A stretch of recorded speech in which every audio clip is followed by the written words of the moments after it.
महाखबर Bharat news में आपका स्वागत है। छतरपुर विधानसभा क्षेत्र से प्रेमचंद अहिरवार जन अधिकार पार्टी से चुनाव मैदान में हैं।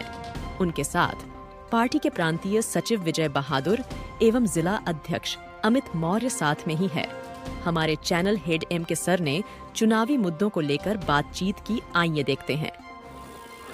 मैं महेंद्र कुमार विश्वकर्मा इस समय पहुंच गया हूं विधानसभा क्षेत्र इंक्यामन, जहां से प्रेमचंद अहिरवार जी जन अधिकार पार्टी से टिकट उनको मिला है और चुनाव लड़ रहे हैं।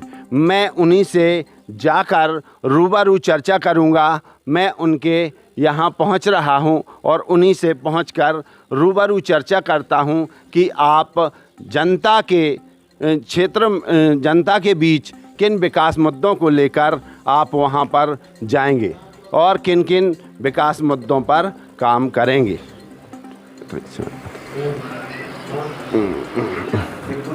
बस नहीं तो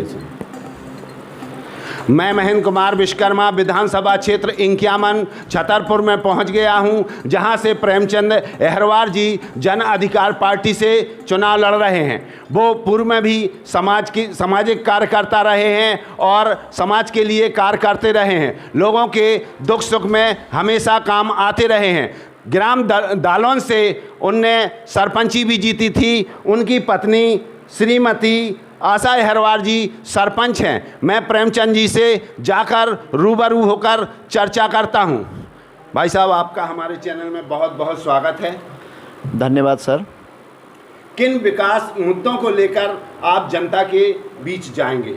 देखिए साहब, सबसे मैंने उस दिन भी आपने जो मेरी खबर बनाई थी, तो सबसे पहला मेरा मुद्दा रहेगा कि जो आउटसोर्स कर्मी हैं समस्त विभागों में, तो इनको परमानेंट कराने का मेरा प्रयास रहेगा कि इनको परमानेंट कराया जाए।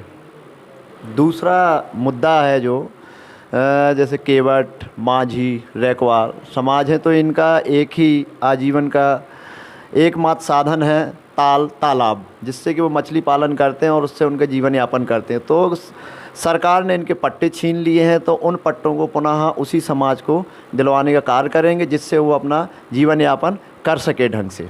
तीसरा मुद्दा रहेगा हमारा कि जिसकी जितनी संख्या भारी उसकी उतनी हिस्सेदारी।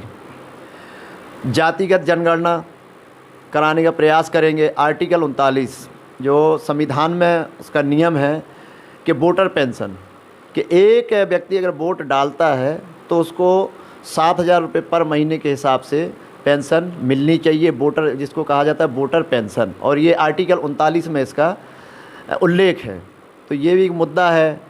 फिर पेंशन की बात आती है तो उस समय जितनी पेंशन है, विधवा पेंशन, विकलांग पेंशन, वृद्धा पेंशन, तो आज मध्य प्रदेश सरकार जो 600 रुपये दे रही है, तो हम चाहेंगे और प्रयास करेंगे कि इसको 2,000 रुपये पर महीने से पेंशन कराई जाए।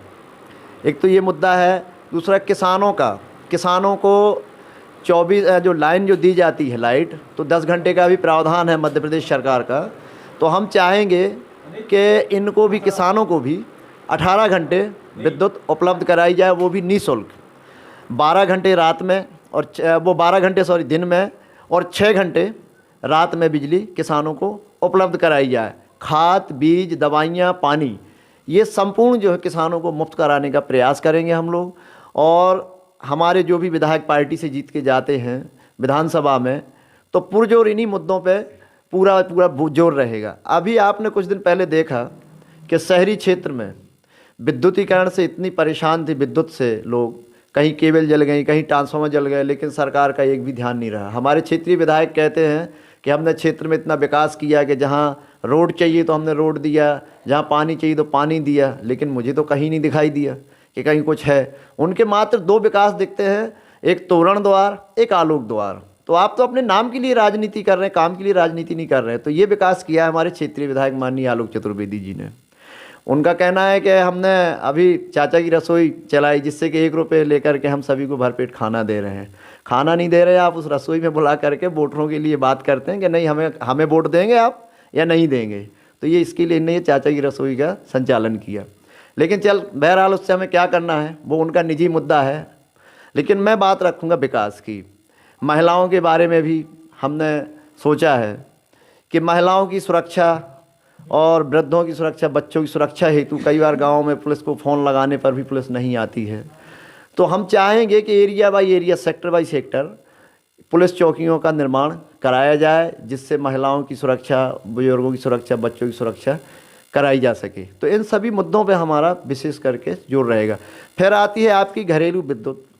तो हम प्रयास करेंगे कि 300 यूनिट तक प्रत्येक घर को विद्युत लाइन जो है बिल्कुल पूरी तरीके से बिजली मुफ्त दी जाए। ये नियम नहीं रहेगा कि 300 यूनिट से आपकी अगर ऊपर यूनिट है तो आपको पूरा बिल लगेगा, नहीं, नियम हम लोग इसको लागू कराएंगे कि एक घर को 300 यूनिट बिजली मुफ्त देनी ही देनी है। 300 यूनिट के ऊपर जो यूनिट आती हैं उसका बिल जो है उपभोक्ता भरेंगे। ये तमाम हमारे मुद्दे रहेंगे विकास के। जन अधिकार पार्टी विधानसभा क्षेत्र से 51 से आप जीतकर जाते हैं, विधायक बनते हैं और आपकी सरकार बनती है, तो महिला सशक्तिकरण के लिए कुछ नए विकास कार्यों के बारे में बताएं। महिला सशक्तिकरण के बारे में आपने अच्छा मुद्दा पूछा, क्योंकि जो माताएं बहनें हैं अपनी, तो इनके लिए हम लोग प्रयास करेंगे कि जो 18 वर्ष से ऊपर की महिलाएं हैं तो इनको भी एक महिला पेंशन लागू की जाए अलग से, जिससे कि वो अपना जीवन यापन स्वयं कर सकें। अभी जैसे अपनी सरकार ने, मध्य प्रदेश सरकार ने लाडली बहना योजना जो चालू की, ये तो चुनावी मुद्दा था, उन्होंने बनाया कि भाई हम लाडली योजना चालू कर रहे हैं जिससे कि उनको वोट बैंक उनका बढ़ सके। ये बीजेपी का निजी मुद्दा है, लेकिन हम लोग चाहेंगे कि सरकार जिसकी भी बने और हम लोगों के जो विधायक जाते हैं जीत करके, तो कानून में संशोधन करवाएंगे और इसके लिए प्रयास करेंगे कि प्रत्येक महिला को, जो लाडली बहना की तर्ज पे ये 1000 रुपये महीना की वो कर रहे हैं कि हम 1000, नहीं, ऐसा नहीं है। हम लोग प्रयास करेंगे कि इनको 1500 रुपये महीना महिलाओं को किया ही जाए, एक पेंशन के तौर पे महिला पेंशन अपन लागू करेंगे। जैसे कई बहनें हैं कि उनके परिवार टूट जाते हैं, तो वो परिवार चलाने में अक्षम रहती हैं, तो वो अपना जीवन यापन कर सके उस पेंशन के माध्यम से। ये मुद्दा रहेगा हमारा महिला सशक्तिकरण के लिए।